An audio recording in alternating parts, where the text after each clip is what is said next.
Good morning, ito po ang ating latest weather update ngayong araw ng Huwebes, August 13, 2026. Ngayong araw may binabantayan nga tayo na bagyo, itong tropical storm Nangka, na nasa labas naman po ng ating area of responsibility. Malayo po ito sa ating bansa, mahigit 2,500 kilometers east-northeast ng extreme northern Luzon. At sa nakikita nga natin, generally papalayo naman po ito ng ating bansa at hindi naman makakaapekto sa ating panahon sa ngayon.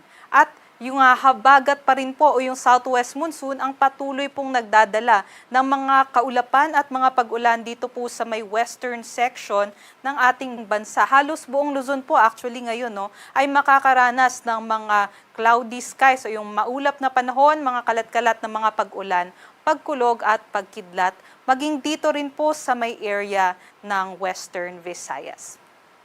So ngayong araw nga, expect natin yung mga pag-ulan sa halos buong Luzon except na lamang po dito sa may Bicol region, although pati rin po yung Camarines Norte ay makakaranas din ng mga pabugsong mga pag-ulan. Pinakamatataas naman po yung ating intensity ng pag-ulan dito sa may Zambales at Bataan, kung saan sa ngayon po ay nakataas ang yellow heavy rainfall warning sa ating mga NCR Pag-asa Regional Services Divisions. Aside naman po dyan, dito rin po sa may Occidental Mindoro, ay expect din po natin na meron po tayong mga panakanakang pag-ulan. Ito naman po yung ating mga inaasahan na agwat ng temperatura, kung saan sa lawag po ay 27 to 32 degrees Celsius, Tuguegarao 25 to 33, dito naman po sa Baguio 17 to 20, Metro Manila 25 to 29, Tagaytay 23 to 29, at sa Legazpi po may kataasan yung ating maximum temperature, 26 to 31 degrees Celsius. Pagdating naman po dito sa may Palawan, Visayas at Mindanao, inaasahan pa rin po natin yung Palawan po. Maging dito po sa may Aklan, Antique at Capiz ay meron din pong mga pag-ulan dulot ng habagat. So, doble ingat pa rin po sa ating mga kababayan dahil posible pa rin po yung mga pagbaha at pagguho ng lupa kung meron po tayong katamtaman hanggang malalakas na mga pag-ulan dulot ng habagat.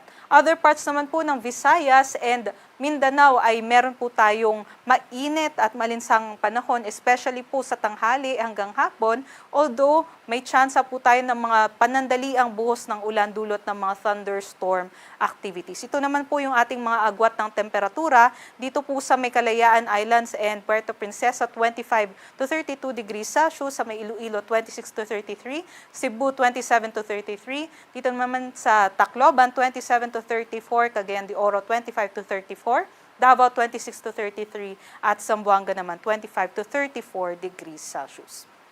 Sa ngayon po, inaasahan pa rin po natin yung mga panakanakang pag-ulan. So mataas pa rin po yung tsansa ng mga localized floodings at nakataas pa rin po yung ating weather advisory dito sa Zambales, Bataan, maging sa may Occidental Mindoro. Ibig sabihin po nitong nasa yellow ay maaari po makaranas ng 50 to 100 millimeters of rainfall within 24 hours yung ating mga kababayan. So dahil po ay tuloy-tuloy po yung mga pag-ulan natin since last week pa ay likely po or susceptible po yung ating mga kababayan dito sa mga landslides and also sa mga flash floods event. So, doble ingat po and always po ay i-check ang ating mga yung ating mga updates dito po sa Pag-asa, and also wag pong kalimutan na makipag-coordinate sa ating mga DRRM officials. Para naman po sa kalagayan ng ating karagatan, wala naman po tayong nakataas na gale warning. So, pwede din pong makapalaot yung ating mga kababayan sa anumang seaboards ng ating bansa. Ang sunrise naman po natin dito sa Metro Manila ay 5:42 at sunset naman po 6:20 p.m.